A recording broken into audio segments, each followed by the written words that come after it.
સરદાર પટેલ વિદ્યા ભવન ના ધોરણ 10 ના ગુજરાતી વિષયના વિડિયો ક્લાસમાં હું આપ સૌનું સ્વાગત કરું છું.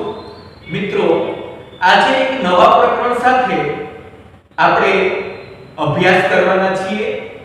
નવું પ્રકરણ છે ભૂલી ગયા પછી, જેના લેખક છે રઘુવીર ચૌધરી. સાહિત્ય પ્રકાર છે એકાંકી અને સંદર્ભ ત્રીજો પુરુષ. શેમાંથી લેવામાં આવ્યું છે તો કે ત્રીજા પુરુષમાંથી. ત્રીજા પુરુષમાંથી આ એકાંકી લેવામાં આવી છે. પાઠની સમજણ પહેલા આપણે લેખક શ્રી રઘુવીર ચૌધરીનો પરિચય પ્રાપ્ત કરીશું. એમનો જન્મ 5/12/1938. રઘુવીર દલસિંહ ચૌધરીનું વતન બાપુપુરા છે. નવલકથા, વાર્તા, નાટક, એકાંકી, નિબંધ, વિવેચન, રેખાચિત્ર, પ્રવાસ, ચિંતન, સંપાદન એમ સાહિત્યના મોટાભાગના પ્રકારોમાં તેમનું નોંધપાત્ર પ્રદાન છે. અમૃતા, વેણુવત્સલા, ઉપરવાસ, કથાત્રયી, લાગણી, ગોકુળ, મથુરા, દ્વારકા, સોમતીર્થ તેમની નોંધપાત્ર નવલકથાઓ છે. આકસ્મિક સ્પર્શ, નંદીઘર, પ્રાણ પ્રતિષ્ઠા તેમના મહત્વના વાર્તા સંગ્રહો છે. અશોકવન, ઝૂલતા મિનારા, સિકંદર સાની, નાટકના અને બિમલાઈ ત્રીજો પુરુષ એકાંકીના નોંધપાત્ર સંગ્રહો છે. શહરાની ભવ્યતા અને તિલક રેખાચિત્રોના પુસ્તકો છે. તેમને રણજીતરામ સુવર્ણચંદ્રક, ગુજરાત સાહિત્ય અકાદમી એવોર્ડ અને સાહિત્ય અકાદમી દિલ્હીનો એવોર્ડ, દર્શક એવોર્ડ તથા સાહિત્ય માટેનો સર્વોચ્ચ રાષ્ટ્રીય જ્ઞાનપીઠ પુરસ્કાર એનાયત થયા છે. આ રઘુવીર ચૌધરીનો આપણે પરિચય મેળવ્યો. એમાં મહત્વના જે ખાસ મુદ્દાઓ છે એના પર પ્રકાશ પાડી લઈએ. આખું નામ રઘુવીર દલસિંહ ચૌધરી. એમનું વતન બાપુપુરા. અને એમણે કઈ મહત્વની એકાંકીઓ લખી છે તો એકાંકી સંગ્રહો ડીમલાઇટ, ત્રીજો પુરુષ. એમની નવલકથાઓ, મહત્વની નવલકથાઓમાં અમૃતા, વેણુવત્સલા, ઉપરવાસ, કથાત્રયી, લાગણી, ગોકુળ, મથુરા, દ્વારકા, સોમતીર્થ એમની મહત્વની નવલકથાઓ છે. વાર્તા સંગ્રહ જોઈએ તો આકસ્મિક સ્પર્શ, નંદીઘર અને પ્રાણ પ્રતિષ્ઠા. નાટક સંગ્રહમાં અશોકવન, ઝૂલતા મિનારા, સિકંદર સાની. અને રેખાચિત્રમાં શહરાની ભવ્યતા અને તિલક. આ એમના મહત્વના પરિચયમાં આવે. ત્યારબાદ એમને રણજીતરામ સુવર્ણચંદ્રક, ગુજરાત સાહિત્ય અકાદમી એવોર્ડ અને સાહિત્ય અકાદમી દિલ્હીનો એવોર્ડ, દર્શક એવોર્ડ અને સાહિત્ય માટેનો સર્વોચ્ચ રાષ્ટ્રીય જ્ઞાનપીઠ પુરસ્કાર એનાયત થયા છે. આ બાબતો તમારે નોંધવાની છે, કામ લાગશે પરીક્ષા માટે. હવે આપણે આ એકાંકીનો પ્રસ્તાવના અને ટૂંકો પરિચય પ્રાપ્ત કરીએ. આ એકાંકીમાં સંબંધ વિચ્છેદ અને ફરી સંબંધ બાંધવાની ઘટના છે. અને તેનું કારણ પિતા વિરાટનું પુત્રી મનીષાની ક્ષમતા વિશેનું અજાણપણું છે. મનીષા અને નરેન લગ્ન ન કરી શક્યા, પરંતુ તેમનો પ્રેમ જળવાયો છે. આબુ ઉપર પર્વતારોહણ દરમિયાન એક કુટુંબને રીછથી બચાવવાનું મનીષાનું પરાક્રમ સૌને નવેસરથી વિચાર કરવા પ્રેરે છે. બાહ્ય બનાવો અને અંદર વહેતા પ્રવાહને લેખકી સંવાદમાં એવી રીતે ગૂંથ્યા છે કે એકાંકીનું રહસ્ય, પાત્રોનો પરિચય અને સુખદ અંત અહીં અખંડ રીતે પ્રગટ થાય છે. લેખકની સંવાદ શક્તિ આ એકાંકીને બળકટ બનાવે છે. ખૂબ જ સરસ એકાંકી છે. એ હવે એકાંકી શરૂ કરીએ. તો એકાંકીના પાત્રોમાં મિત્રો તમારી પાસે પાઠ્યપુસ્તક સાથે રાખજો, ચોપડીમાં ધ્યાન આપજો, નોટબુક સાથે રાખજો અને મહત્વના મુદ્દાઓ, શબ્દો, નવા શબ્દો, સમાનાર્થી શબ્દો વગેરેની નોંધ કરતા રહેજો. તો એકાંકીના પાત્રો છે સલોની, નરેન, મનીષા, કનોજ, આનંદ અને વિરાટ. આ એકાંકીના પાત્રો છે.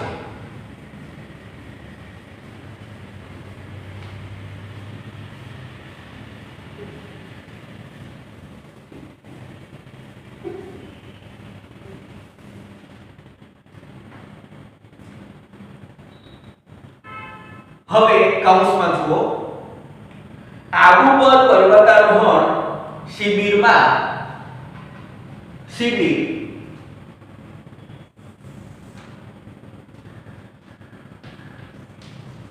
શિબિર એટલે છાવણી.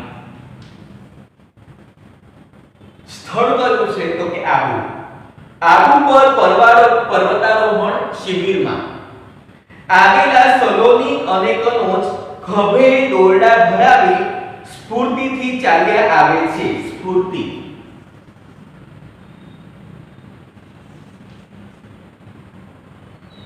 સ્ફૂર્તિ તાજગી. પર્વતારોહણ શિબિર છે આબુમાં અને આબુ પર્વતારોહણ શિબિરમાં કનોજ અને સલોની તાજગીથી સ્ફૂર્તિથી ચાલ્યા આવે છે. તેમની વચ્ચે બાળપણના સ્નેહી નરેનને જોઈ મનીષા ભાષણ કરતા અટકી ગયેલી. ભાષણ એટલે પ્રવચન. એ પર્વતારોહણ શિબિરમાં મનીષા બેન ભાષણ કરે છે અને ભાષણ દરમિયાન એમનો બાળપણનો સ્નેહી નરેન એ પસાર થયો ત્યારે ભાષણ કરતા કરતા અટકી ગયો. બીજું, અકસ્માતો નડવા છતાં એને હિમાલયના શિખરો સર કરેલા. અને ત્રીજું, ગઈકાલે તેણે એક કુટુંબને રીછ સામે રક્ષણ આપી બચાવી લીધું. એ વિશે વાતચીત થાય છે. એ બંને હવે વનાધિકારી નરેનના નિવાસે આવી પહોંચ્યા છે. હવે ગઈકાલે એવી ઘટના બની કે કુટુંબ વનમાં ફરતું હતું, ત્યાં રીંછનો હુમલો થયો અને મનીષા દેસાઈ નામની જે છોકરી છે એ કુટુંબને રીંછના હુમલામાંથી બચાવે છે. આ વિશે ચર્ચા થાય છે અને ત્યારબાદ નરેન જે વનાધિકારી છે એ વનાધિકારીના નિવાસ સ્થાને સલોની અને કનોજ આવી પહોંચે છે. હવે એકાંકી શરૂ થાય છે. સલોની કહે છે, નરેનભાઈ, ગઈકાલે ચારેકના અરસામાં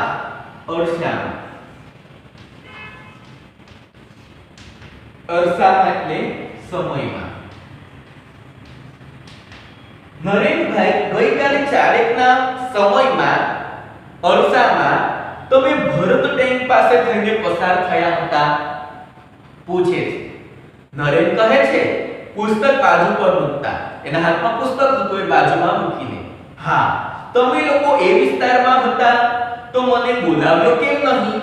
અહીં જંગલમાં કોઈ ઓળખીતો અવાજ કાને પડે એવું બનતું જ નથી. મને કોઈએ બોલાવેલો? હવે એવું કહે છે. નરેન ત્યાંથી પસાર થયો અને નરેન કહે છે કે મને કોઈએ બોલાવેલો ખરો? સલોની કહે છે, ના, તમને જોઈને કોઈ બોલતા અટકી ગયે. તમને કોઈ બોલાવેલો નહીં, પણ તમને જોઈને કોઈ બોલતા અટકી ગયેલું.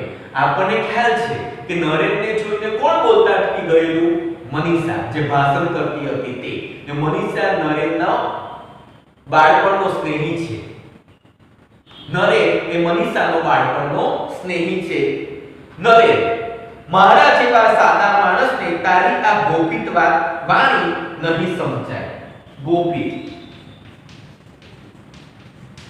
ગોપિત એટલે છુપી. મારા જેવા સાદા માણસને તારી આ છુપી વાણી, ગોપિત વાણી નહીં સમજાય. એટલે નરેન સલોનીને કહે છે કે તું જે કહેવા માંગે છે એ સ્પષ્ટતાથી કહે, આમ ફેરવી ફેરવીને ગોળ ગોળ વાત કરીશ નહીં. સલોની કહે છે, લો આ સમાચાર વાંચો. લો એમાં ફોટો છે અને સમાચાર તમારા માટે અજાણ્યા નથી. બધા પર્વતારોહકો જાણે છે દીદીએ રીછના હુમલામાંથી હુમલો એટલે શું કહેશું? આક્રમણ. હુમલો એટલે આક્રમણ. આ સમાચાર વાંચો અને સમાચાર તમારા માટે નવા નથી. દીદીએ રીછના હુમલામાંથી, રીછના આક્રમણમાંથી પેલા સુરતી કુટુંબને બચાવ્યું નહોતું. સલોની નરેનને કહે છે, તમને સમાચાર નથી ખબર કે દીદીએ રીછના આક્રમણમાંથી, રીછના હુમલામાંથી એક સુરતી કુટુંબને બચાવ્યું છે, તમને નથી ખબર? કનોજ કહે છે, અહીંના રીછ વિશે તો નરેનભાઈ જાણતા જ હશે. નરેન, હા, એ માનવ પક્ષી નથી હોતા. માણસને જોઈને જનૂનથી પ્રતિકાર કરે છે. જનૂનથી. જનૂન એટલે આવેશ.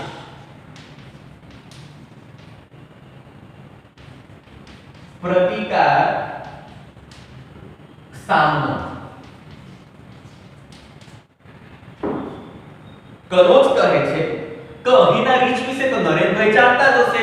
કેમ? તો કે નરેનભાઈ તો વનાધિકારી છે. ત્યારે નરેન કહે છે, હા, અહીંના રીછ એ માણસને જોઈને જનૂનથી પ્રતિકાર કરે છે, એનો સામનો કરે છે.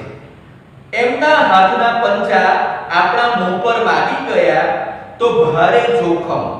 જોખમ એટલે ભય. એના હાથના પંજા જો આપણને વાગી છે તો ખૂબ ભય થાય, જોખમ થાય. અને આ સમાચાર મુજબ તો ભાગ્યે જ બચત. 8-10 વર્ષના બે બાળકો સાથે નીકળનાર એ કુટુંબને ધન્ય છે. ખરેખર આ કુટુંબ રીછના હુમલામાંથી બચી ગયું એ બહુ નસીબની વાત છે. બાકી બચી શકાય એવું નહોતું. ખરેખર આ કુટુંબ બચી ગયું એટલે આ કુટુંબને ધન્ય છે. કનોજ કદાચ રસ્તો ભૂલ્યા હશે અથવા અમારી ટુકડીને દૂરથી જોઈને ટૂંકો રસ્તો લીધો હશે. સલોની કહે છે, એમને ખબર હતી કે અહીં કોચ તરીકે, કોચ અંગ્રેજી શબ્દ છે, કોચ એટલે તાલીમ આપનાર.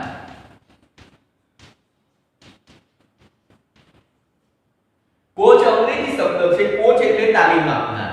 એમને ખબર હતી કે અહીંના કોચ તરીકે સેવાઓ આપનાર બહેન સુરતના છે. અહીંના બેન જે કોચ તરીકે તાલીમ આપે છે, સેવા આપે છે, પર્વતારોહણ શિબિર કરે છે, એ કોણ છે? સુરતના છે. અને એ બહેનનું નામ છે મનીષા દેસાઈ. સલોનીએ વાત મૂકી દીધી કે મનીષા દેસાઈ. સલોની અને કનોજ મનીષાની ઓળખ કરાવવા માટે, મનીષાનો નરેન સાથે ભેટો કરાવવા માટે અહીં પ્રયત્ન કરી રહ્યા છે કે આપણે જોઈએ. હવે મનીષાનું નામ સાંભળ્યું ધીમેથી. મનીષા, નરેનને ખબર છે મનીષાને નરેન ઓળખે છે. નરેન મનીષાની પ્રેમિકા છે, ભૂતપૂર્વ. એટલે કહે છે, મનીષા, સુરત, ખેર. ખેર, ખેર, જુઓ. ખેર એટલે ભલે. ભલે જે હોય તે સારું થયું. આ સમાચાર છાપામાં છપાયા, તેથી લોકો જરા સંભાળીને ફરશે. સારું થયું કે સમાચાર છાપામાં છપાયા, જેને કારણે હવે લોકો સંભાળીને ફરશે. સલોની કહે છે, આમાં પણ તમને કશું રોમાંચક ન લાગ્યું? નરેન કહે છે, તું કેમ આજે બધું આ રીતે પૂછે છે? છે શું સલોની? હવે સલોની જવાબ આપે છે. સલોની કહે છે, એ જ કે હું પૂછું છું એ બધું એળે જાય છે. તમે આવા શુષ્ક, શુષ્ક એટલે નીરસ. તમે આવા શુષ્ક ક્યારથી થઈ ગયા? નીરસ ક્યારથી થઈ ગયા? હું આટાની વાત સમજાવું છું, મનીષા દેસાઈની વાત કરું છું, સુરતની વાત કરું છું, તોય હજી તમને ચમકારો ન થયો, લાઈટ ન થઈ કે હું કહેવા શું માંગુ છું? તમે આટલા શુષ્ક નીરસ કેવી રીતે થઈ ગયા? મમ્મી તો કહેતી હતી કે મામા ના નરેનભાઈ મોટા કવિ થશે. કહે છે કે નૈસર્ગિક સૌંદર્ય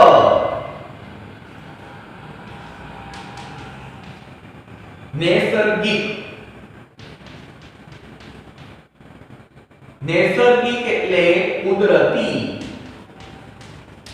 કુદરતી સૌંદર્ય પાછળ તમે ગાંડા હતા.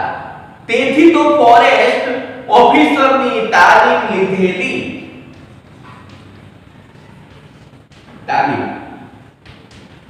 કેળવણી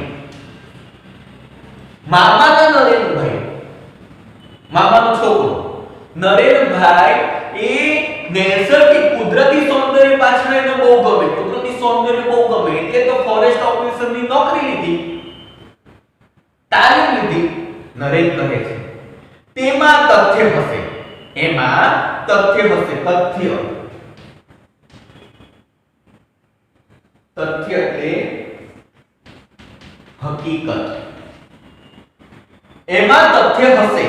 પણ મારી રીતે કહું તો હું માનવ હૃદયના સૌંદર્ય પાછળ ગાંડો હતો. એમાં કઈ તથ્ય હશે કે ભાઈ મેં ફોરેસ્ટ ઓફિસરની તાલીમ લીધી, પણ અહીં હું કુદરતી સૌંદર્ય કરતા માનવ હૃદયના સૌંદર્ય પાછળ ગાંડો હતો. પ્રકૃતિ એની બાહ્ય છબી હતી. છબી એટલે તસવીર. હું મૂળ તો માનવ હૃદયના સૌંદર્ય પાછળ ગાંડો હતો અને પ્રકૃતિ એની બાહ્ય છબી હતી એવું નરેન કહે છે. પણ જીવનમાં એક અણધારી ક્ષણ આવી, અણધારી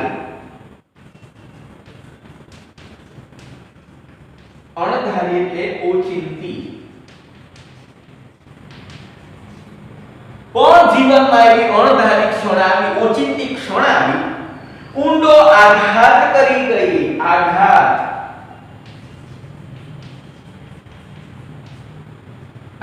એટલે દુઃખની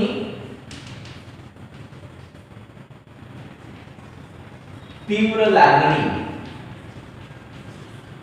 ઊંડો આઘાત કરી ગઈ. હું માનવ હૃદયના સૌંદર્ય પાછળ ગાંડો હતો, પ્રકૃતિ તેની બાહ્ય છબી હતી, પણ જીવનની અંદર એક એવો અકસ્માત બન્યો, એવો આઘાત લાગ્યો કે મૂળ વસ્તુ ગુમાવ્યા પછી એની બાહ્ય છબીનો, આ નૈસર્ગિક સૌંદર્યનો પણ એટલો મહિમા ન રહ્યો. હવે માત્ર નોકરી કરું છું, અલબત્ત નિષ્ઠાથી. નિષ્ઠા, શ્રદ્ધા. નરેન કહે છે કે હું માનવ હૃદયના સૌંદર્ય પાછળ ગાંડો હતો, પ્રકૃતિ તેની બાહ્ય છબી હતી, જીવનની અંદર એવો આઘાત લાગ્યો કે જેને કારણે હવે સૌંદર્ય નું મહત્વ એના જીવનમાં ન રહ્યું. માત્ર હવે નોકરી કરે છે ફોરેસ્ટ ઓફિસરની, પણ એ નિષ્ઠાથી કરે છે. સલોની કહે છે તમે લગ્નના બધા માંગા કેમ પાછા ઠેલો છો? તમે ફોરેસ્ટ ઓફિસર છો, લગ્ન માટે તમારે જાત જાતની છોકરીઓના માંગા આવે છે સગાઈ માટે, પણ તમે કેમ ના પાડો છો? એટલા માટે કે મનીષા દેસાઈ નામની એક નમણી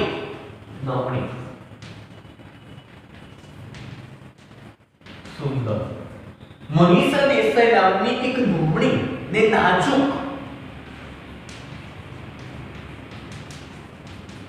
કોમળ મનીષા દેસાઈ નામની એક નમણી ને નાજુક કન્યા પર તમે કવિતાઓ લખતા, પણ તેને લગ્નની ના પાડી. કહે છે કે તમે લગ્નના માંગા પાછા ઠેલો છો, લગ્ન નથી કરતા. કેમ?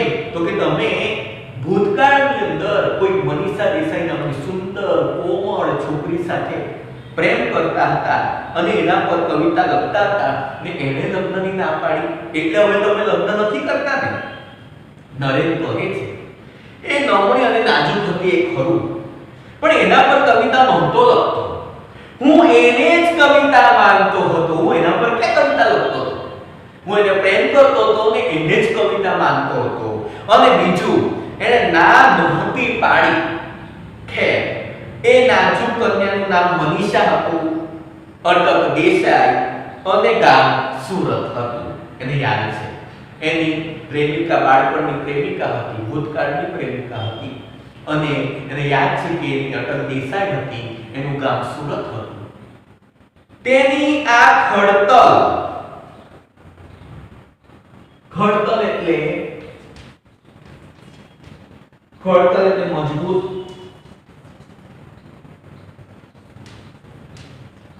બાંધાનું, બરાબર છે, અને નિર્ભય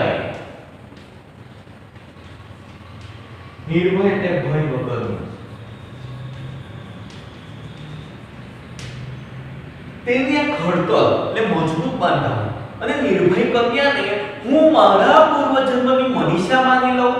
હવે તો તેની અટક પણ બદલાઈ ગઈ હશે. નરેન કહે છે કે હમણાં જે કન્યાએ રીંછના હુમલામાંથી કુટુંબને બચાવ્યું એ તો કોઈ ખડતલ અને નિર્ભય કન્યા હશે. નરેન એવું માને છે. હવે એ કન્યાને હું મારી મનીષા માની લઉં એવું ન બની શકે. અને એ હશે તો હવે એની અટક પણ બદલાઈ ગઈ હશે. અટક બદલાઈ જવી એટલે હવે કદાચ એના લગ્ન પણ થઈ ગયા હોય, સલોની કહે છે. અને ન બદલાઈ હોય તો એટલે સલોની નરેનને શું કહે છે, અને કુંવારી હશે તો જે વ્યક્તિ નાજુક અને નમણી હોય એ જ ખડતલ અને નિર્ભય ન બની શકે, ન થઈ શકે. એની અટક ન બદલાઈ હોય એટલે કુંવારી હોય તો, અને જે વ્યક્તિ નાજુક અને નમણી હોય એ ખડતલ અને નિર્ભય ન થઈ શકે, બની શકે કે નહીં. અને આ મુદ્દા પર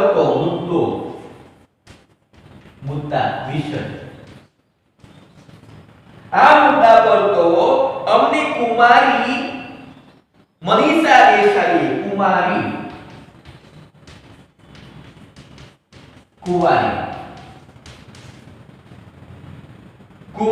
એટલે કુમારી મનીષા દેસાઈએ એક દિવસ ભાષણ આપેલું.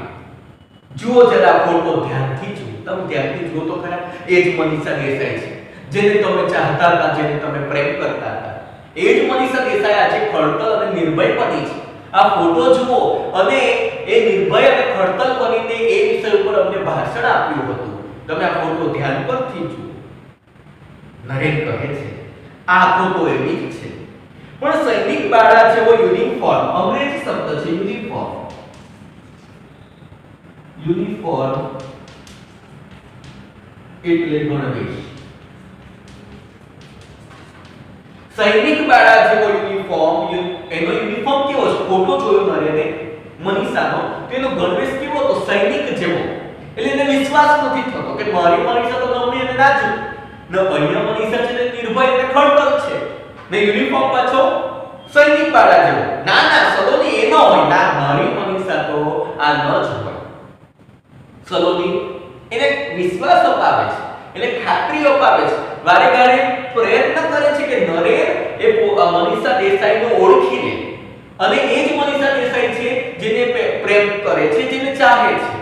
એટલે વારંવાર સબૂત અને સાક્ષીઓ એ રજૂ કરવા પ્રયત્ન કરે છે સલોની કહે છે તમે આ ફોટા સાથે તમારી કલ્પના મૂર્તિને સરખાવો છો કે મૂળ વસ્તુને? કલ્પના મૂર્તિ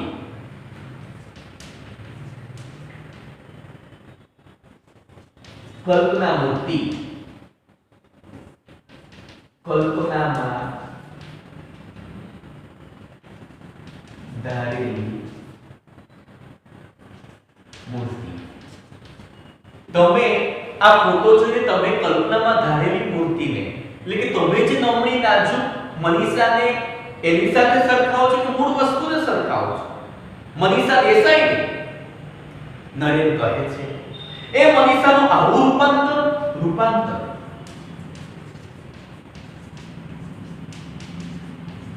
ફેરફાર. રૂપાંતર એટલે ફેરફાર. હું જે મનીષા દેસાઈને ઓળખતો તો એ મનીષા દેસાઈનો આવો ફેરફાર થયો, આવી બદલાઈ ગઈ. મારે અભિનંદન આપવા આવવું જોઈએ. અભિનંદન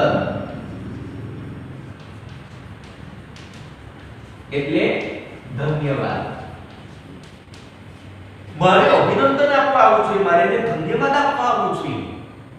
જો ખાતરી થાય કે મારે એને અભિનંદન આપવા જોઈએ, મારે એને ધન્યવાદ આપવા જોઈએ, જો ખાતરી થાય કે, કઈ ખાતરી થાય કે એ મૂળ મનીષા દેસાઈ છે, સુરતની છે અને મારી પ્રિયતમા છે, એ ખાતરી થાય તો મારે એને અભિનંદન આપવા આવવું જોઈએ.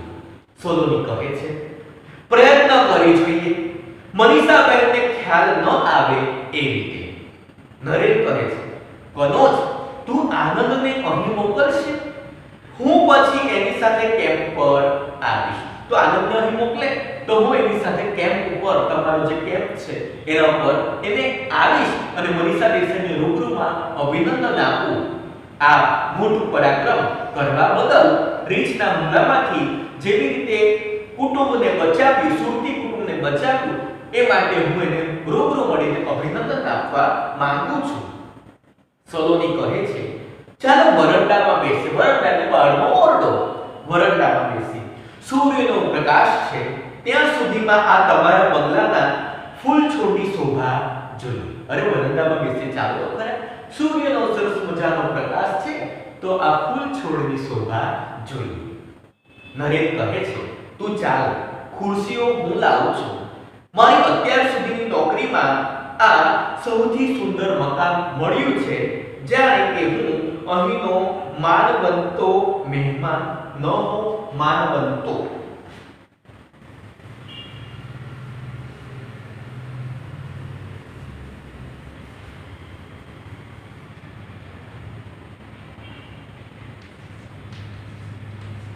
માનવંતો માનનીય, હું અહીંનો માનવંતો મહેમાન ન હોઉં. અહીં અત્યાર સુધી મારી નોકરીમાં આ સરસ મજાનું મને મકાન મળ્યું છે, હું ખુરશી લાવું છું, તું બહાર જા. સલોની કહે છે અરે પેલો ગુલમોહર કેવો ખીલ્યો છે. ગુલમોહર, ગુલમોહર, ગુલમોહર એટલે ગુલમોહરનું વૃક્ષ. અરે સલોનીને નવાઈ લાગી છે કે પેલો ગુલમોહર કેવો ખીલ્યો છે, કેટલો પ્રફુલ્લિત છે. નરેન કહે છે એની ઉંમર ખબર છે? આપણા બંનેની ઉંમરના સરવાળાથી પણ વધારે હશે. અરે આ ગુલમોહરનું ઝાડ, નરેન કહે છે આ ગુલમોહરના ઝાડની ઉંમર આપણા બેના એટલે સલોની અને નરેનની જેટલી ઉંમર છે એ બેનો સરવાળો કરીએ એના કરતાં વધારે હશે. નજર પડી ત્યારે અમે પણ આવો જ પ્રશ્ન થયો. આટલું ઘરડું એટલે અહીં જીર્ણ, ઘરડું અહીં આપણે જીર્ણ લઈશું. જીર્ણ, આટલું ઘરડું ઝાડ આટલું પ્રફુલ્લિત થઈ શકે. પ્રફુલ્લિત,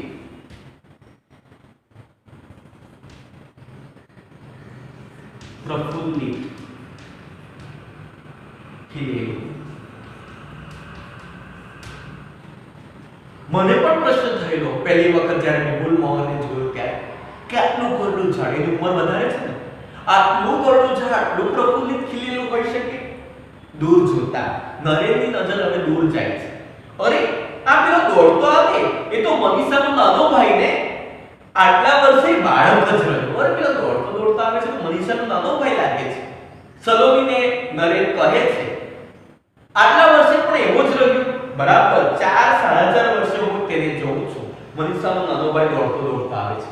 એની નરેનની નજર એના પર પડે છે.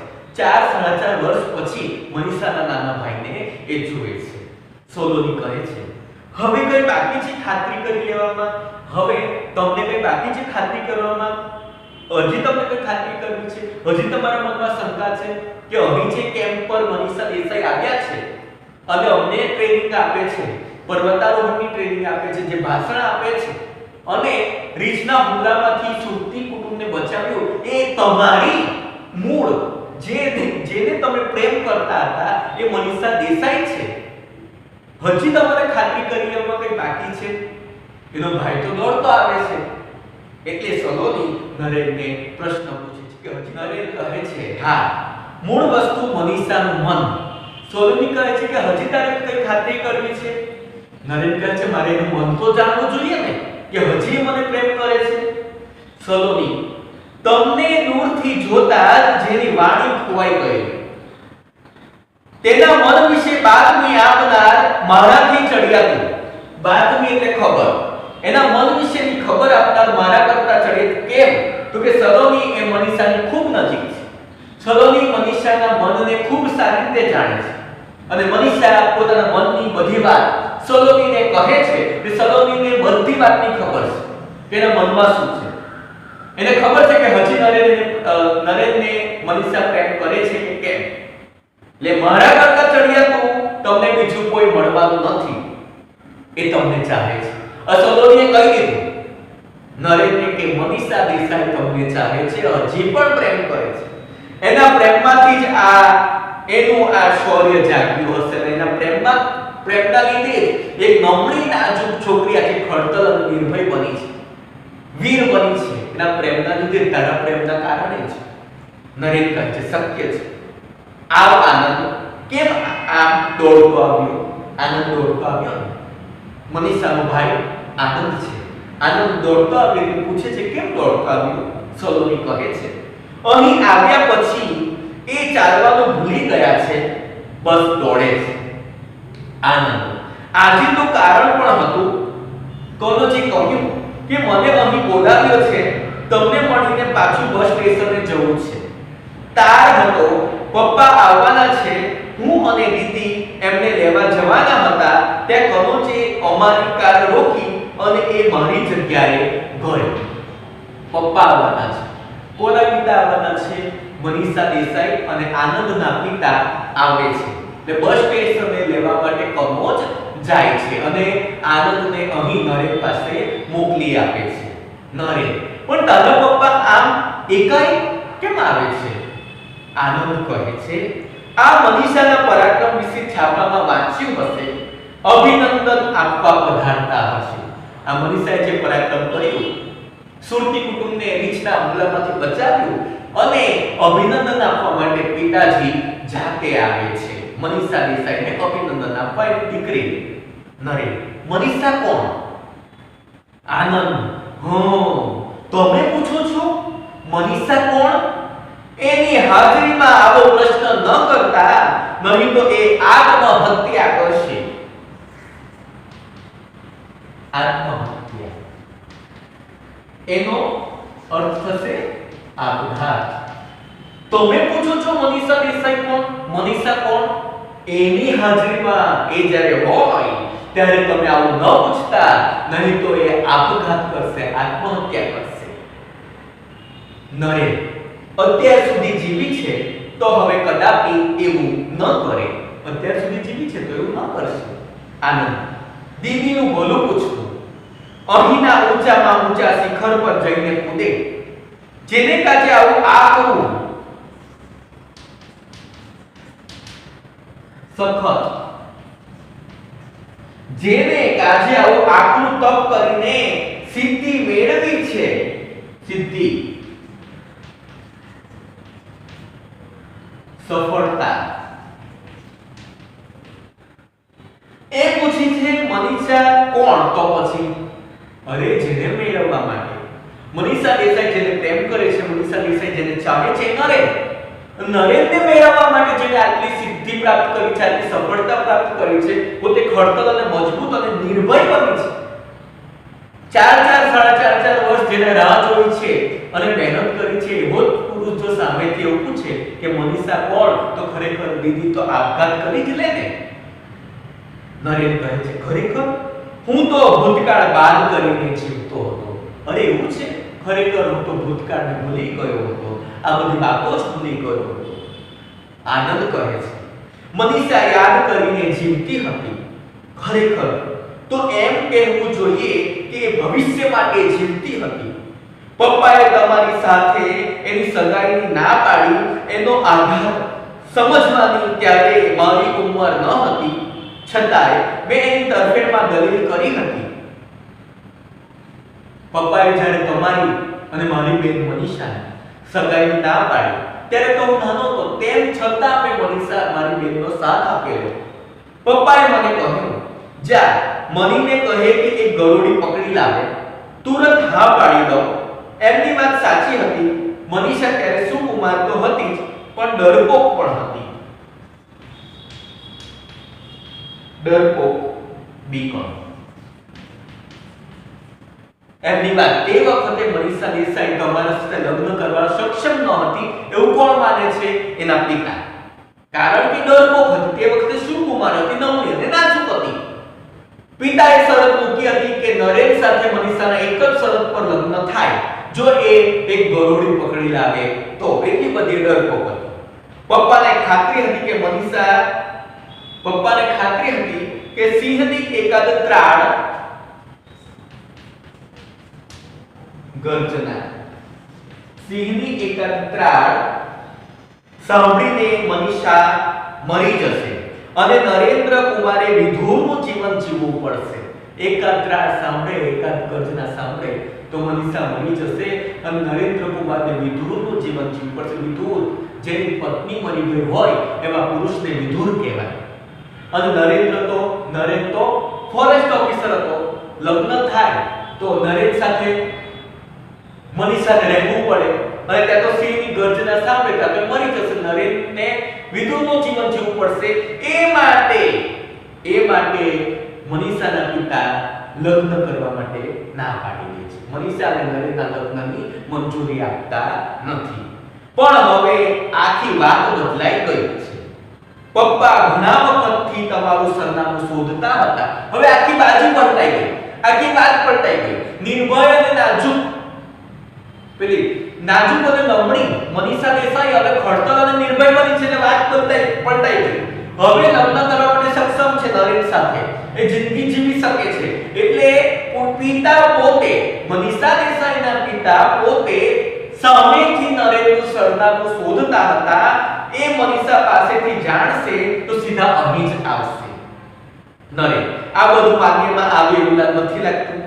વધારે પડતું સારું લાગે છે. જેને માટેની મારી યોગ્યતા મેં કદી કલ્પી પણ નહોતી. જીભનું હોર્ન સંભળાય છે. આ બધું નરેનને વધારે પડતું સારું લાગે છે. એટલે વિશ્વાસ જ નથી થતો કે શું આ આખી બાજી પલટાઈ ગઈ, આખું વાતાવરણ બદલાઈ ગયું, આખું સિચ્યુએશન બદલાઈ ગઈ. એટલે તે વખતે જીભનું હોર્ન વાગે છે. એવા સમયે આનંદ દીદી હોર્ન વગાડતી લાગે છે હું જાઉં છું. જીભ આવી અને જીભનું હોર્ન વાગતું હતું. એટલે આનંદ કહે છે કે દીદી આવી છે, હોર્ન વગાડતી લાગે છે એટલે હું જાઉં છું. નરેન કહે છે ખરેખર તો મારે જવું જોઈએ, પણ જો એ અહીં આવવા માંગતા ન હોય તો કહેજો કે કાલે સવારે અભિનંદન આપવા કેમ્પ પર આવીશ. કહેજે કે કાલે સવારે મનીષા દેસાઈને આ વાતનું અભિનંદન આપવા હું પોતે કેમ્પ ઉપર આવીશ. સલોની કહે છે 5 વાગે અમે તાલીમ માટે નીકળી જઈએ છીએ. તમે કાલે આવવાના છો પણ અમે સવારે 5 વાગે તો તાલીમ માટે નીકળી જઈએ. નરેન કહે છે અને 10:30 આવી જાઓ છો અને 10:30 આવો છો. સલોની કહે છે ખબર તો ઘણી રાખો છો. ખબર એટલે જાણકારી. ખબર તો ઘણી રાખો છો ને. એટલે અમે ક્યારે આવીએ છીએ ક્યારે જઈએ છીએ એની ખબર તો તમે બહુ રાખો છો ને. નરેન કહે છે મારી ફરજ જવાબદારીનો ભાગ છે. જવાબદારી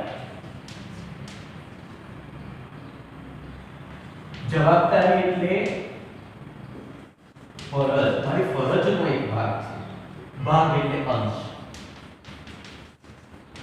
મારી ફરજનો એક ભાગ છે, મારી જવાબદારીનો એક ભાગ છે. એટલે હું તમારું ધ્યાન રાખું છું. તમે ક્યારે આવો છો અને ક્યારે જાઓ છો. કનોજ કહે છે પ્રવેશતા. કનોજનો પ્રવેશ થયો. સલોની ચાલ તારે નથી આવવું.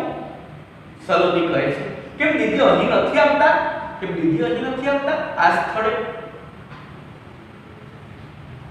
તો વિદ્યાર્થી મિત્રો અહીં સુધીનું આપણે ભૂલી ગયા પછી એકાંકીની સમજ પ્રાપ્ત કરી છે. હવે જે બાકીની એકાંકી છે એ એકાંકીને સમજવા માટે આપણે આવતા વિડિયો લેક્ચરમાં ફરીથી મળીશું. ત્યાર સુધી મને રજા આપશો.